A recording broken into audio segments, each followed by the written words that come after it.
আমরা এখন দাঁড়িয়ে আছি আমাদের ফ্ল্যাট অসওয়াল পার্ক তার সামনে। অসওয়াল পার্ক অটো করে আমরা বাস স্ট্যান্ড থেকে যাচ্ছি, সেখান থেকে আমরা বাসে করে যাব নাইট সার্ভিস বাস মহাবালেশ্বর। এখানে দুদিন থাকবো। প্রথম দিনের যা যা পয়েন্টগুলো দেখেছি সেইগুলো আজকের এপিসোডে থাকবে, আপনারা দেখতে থাকবেন। আমি অটো করে আমাদের বাস স্ট্যান্ডে চলে এলাম তিনাথ নাকাতে। ওখান থেকেই ইয়াস ট্রাভেলের বাস ছাড়বে মহাবালেশ্বরের উদ্দেশ্যে। আমরা একটা প্যাকেজ ট্যুরে মহাবালেশ্বর যাচ্ছি। প্রতিজনা 5,000 টাকা। 2 রাত্রি এবং 3 দিনের প্যাকেজ ট্যুরে আমরা বেরিয়েছি। আমাদের গাড়ি এসে গেছে, আমরা গাড়িতে উঠে পড়েছি। গাড়ি এখন হাই রোড ধরে যাচ্ছে। আমরা বোম্বাই শহর পার হলাম, আস্তে আস্তে উঠে যাচ্ছি পাহাড়ে। সেখান থেকে মুম্বাই শহর দেখা যাচ্ছে। ভোরবেলায় আমরা পৌঁছাবো আমাদের হোটেলে। এবং বাস জার্নিটা সত্যিই খুব সুন্দর। রাস্তায় এক জায়গায় স্টপেজ দিয়ে গাড়ি এসে পৌঁছিয়ে গেল আমাদের হোটেলে। আমরা এসে পৌঁছে গেলাম আমাদের নির্দিষ্ট হোটেল হিলওয়ে ইন। সেখান থেকে আমরা একটু ফ্রেশ হয়ে বেরিয়ে পড়লাম আজকের সাইট সিন দেখতে। বৃষ্টি পড়ছে অযোধ্যারায়। বার হয়েই আমাদেরকে প্রথমে একটা রেনকোট কিনতে হলো। সেই রেনকোট গায়ে দিয়েই আমরা এবার ঘুরবো বিভিন্ন স্পট। অঝোরে বৃষ্টি, বৃষ্টি কাকে বলে। গাড়ি এসে গেছে, আমরা গাড়িতে উঠে পড়ছি। আমাদের প্রথম গন্তব্য ভিনা লেক। সেখানে আমরা যাচ্ছি গাড়িতে করে। তারপরেও অনেকগুলি স্পট আছে, পরপর আপনাদেরকে বলছি। ভিনা লেক ছাড়াও আজকে বিভিন্ন জায়গা ঘুরবো। তার মধ্যে হচ্ছে গণেশ মন্দির, উইলসন পয়েন্ট এবং প্লাটো। আস্তে আস্তে সেই জায়গাগুলি একের পর এক আসবে, আপনারা দেখুন।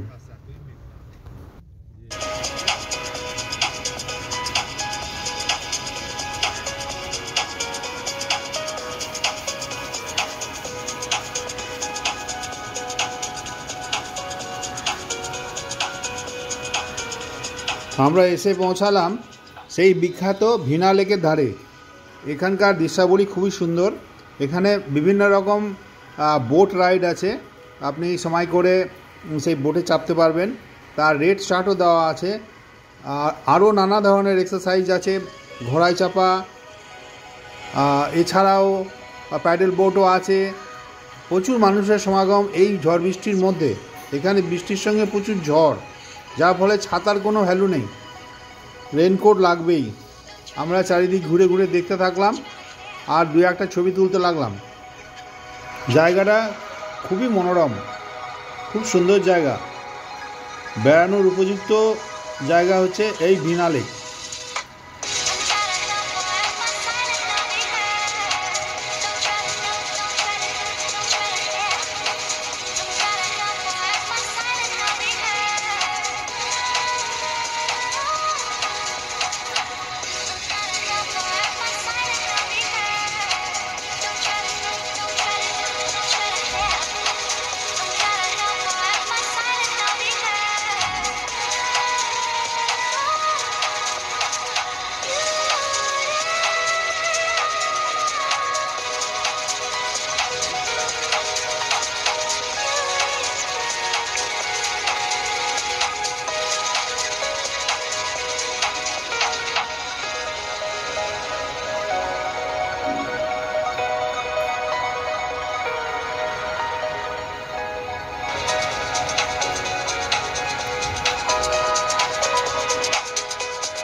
নানিক দেখা হয়ে গেল, আমরা আবার গাড়িতে করে চলে এলাম উইলসন পয়েন্ট।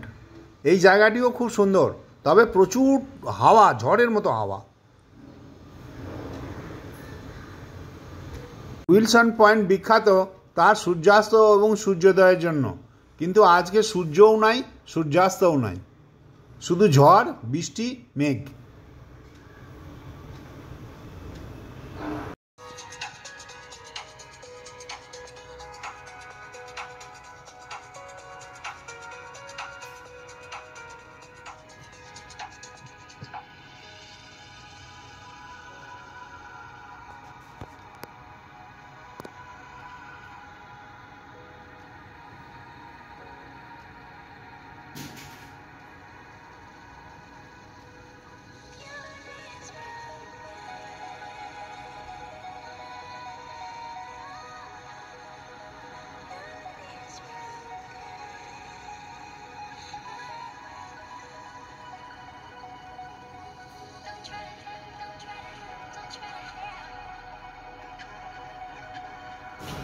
আবার গাড়ি চলতে লাগলো, আমরা কিছুক্ষণের মধ্যেই এসে পৌঁছালাম স্বয়ম্ভু গণেশ মন্দির। এই জায়গাটিও খুব প্রাচীন এবং সুন্দর। আজকের এই জার্নি বৃষ্টির মধ্যে ভালোই লাগছে, গরম নাই, হালকা হালকা বৃষ্টি হচ্ছে, ভিজে যাচ্ছি আবার শুকিয়েও যাচ্ছে, অস্বস্তি নেই। আমরা চলতে চলতে শ্রী স্বয়ম্ভু গণেশ মন্দিরে এসে পৌঁছালাম। মন্দিরটা খুব সুন্দর, মন্দিরটা খুব সুন্দর এবং প্রাচীন প্রাচীন মূর্তি। এই ছবি তোলার কোনো বিধিনিষেধ নেই, ছবি তোলা হলো বিভিন্ন অ্যাঙ্গেলে। এর পিছনেই আছে একটা অরণ্য, সেই অরণ্যের মধ্যে দিয়ে রাস্তা আছে, সেই রাস্তা পিচ্ছিল এবং কর্দমাক্ত।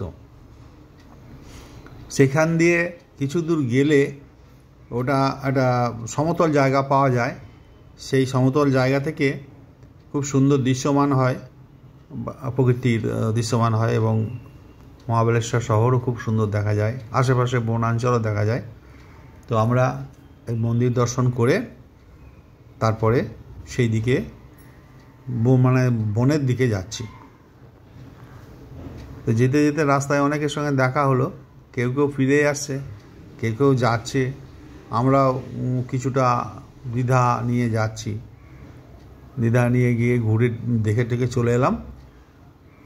সামনে বেশি দূর যেতে পারিনি, কিছু দূর গিয়ে সমতল ভূমিটা দেখে এবং পারিপার্শ্বিক জায়গাগুলো দেখে আমরা আবার নিচে চলে এলাম। গণেশ মন্দিরের কাছে এখানে দুটো পয়েন্ট আছে, এর মধ্যে জঙ্গলের ভেতরে, সেই দুটো দেখতে গেছিলাম আমরা। এদিকে প্রচণ্ড কুয়াশা এবং বৃষ্টি, ঠান্ডাও আছে সঙ্গে।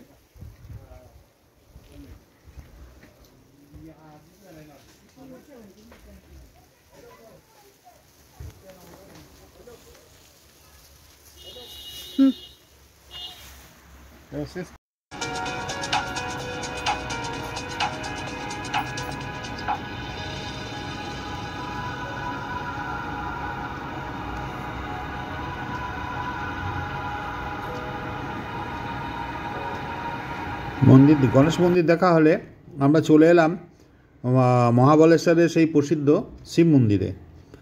এইখানে একটা বড় কমপ্লেক্স, এইখানে শিব মন্দিরের সঙ্গে সঙ্গে পঞ্চগঙ্গা মন্দিরও আছে। আমরা উভয় মন্দিরই দর্শন করলাম এবং সত্যি দেখার মতো। মন্দিরের ভেতরে লাইন আছে, পুজো দেওয়ার ধুমও আছে। এখানে স্বয়ম্ভু শিব, খুব প্রাচীন মন্দির, দেখে তো মনে হয় যে 1000 বছরের পুরনো। এর ইতিহাস সম্বন্ধে খুব বেশি জানা যায়নি, যেটুকু জানা গেছে এই শহরের নাম মহাবালেশ্বর এসছে এই ঠাকুর মহাবালেশ্বর নামে, এই শিব মহাবালেশ্বরের নামে। এই শিব মন্দিরের পাশেই হচ্ছে পঞ্চগঙ্গা মন্দির। এটার মধ্যে 5টা গঙ্গা, যেমন কয়না, গায়ত্রী, সাবিত্রী, ভিন্না এবং কৃষ্ণা, এই নদীগুলি এখান থেকেই উৎপত্তি হয়েছে। পঞ্চগঙ্গার জল একটা নদীর মুখের ভেতর থেকে পড়ছে, সেই জল খুব পবিত্র বলে মানা হয়। সেই জল এখানকার স্থানীয় মানুষ পানও করছে এবং বোতল ভরে নিয়েই যাচ্ছে। আমরা সেই সব করতে লাগলাম এবং ছবি তুলতে লাগলাম। এবং প্রচণ্ড বৃষ্টি, সেই সঙ্গে প্রবল হাওয়া, ঠান্ডাও লাগছে বেশ।